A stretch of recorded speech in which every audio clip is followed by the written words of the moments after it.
This is A Drink with the Hurricane, the talk show discussing all things growing your home care business.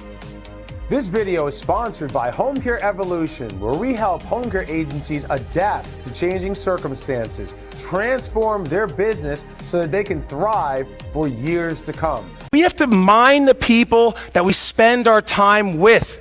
Over the years, I have dealt with so many clients of mine, people like you in this room right now, who the biggest obstacle that we have to overcome in helping them coach is a family member or a friend that is always putting them down. You can't choose your family, I understand that. But you do not have to share any information about your business with anybody that you don't choose to share it with. If you've got somebody in your life putting you down, find people that lift you up. John Kennedy, one of the greatest presidents that ever lived, said the rising tide lifts all boats. Together, we rise. So find people that lift you up. And if you're working with us, we're going to lift you up, right? That's what it's all about. Amen, right? That's exactly it. Like, you've got to surround yourself with positive people.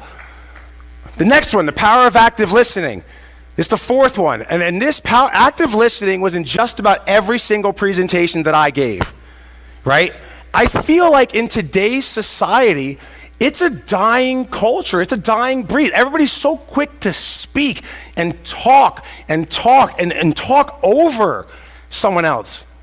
I absolutely love that graphic that Dr. Beverly shared with the people are 95% speak, react, and 5% think. Don't be like that. Listen. Listen with your heart. Listen to what people are saying.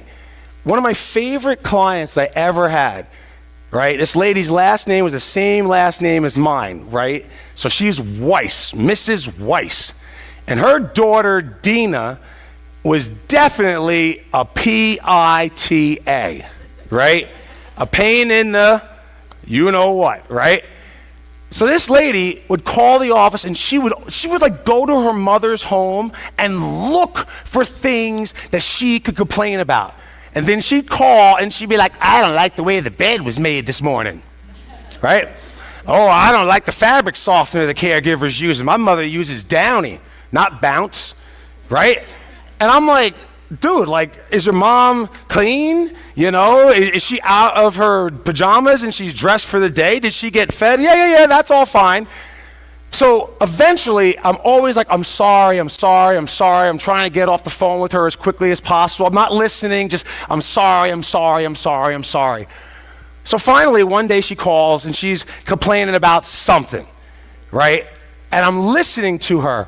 And so I said, all right, what would you like me to do about it? Would you like me to change the caregiver? And she goes, oh no, she's part of the family. We love her. Okie dokie. Do you want me to say something? Oh no, she might take it out on my mother. Okay, so then what is it you'd like me to do? And I was just quiet. In about 30 seconds, she starts breaking down. And she goes, it wasn't supposed to be like this, Steve.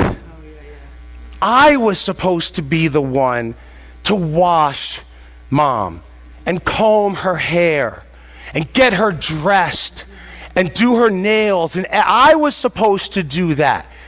But I'm so busy. I have my own career still. I have children.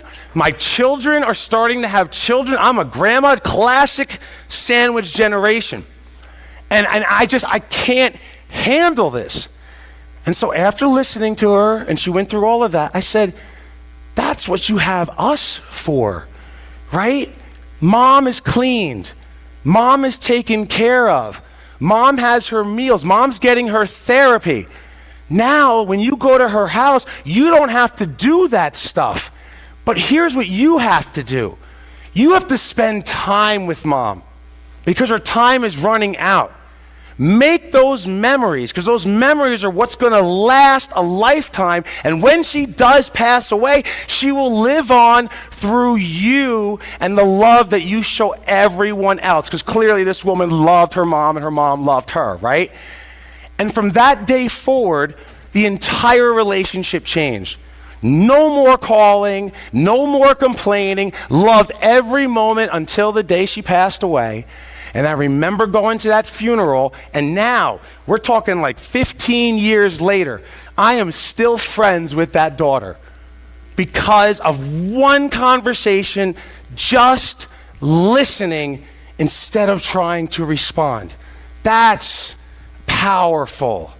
That's active listening.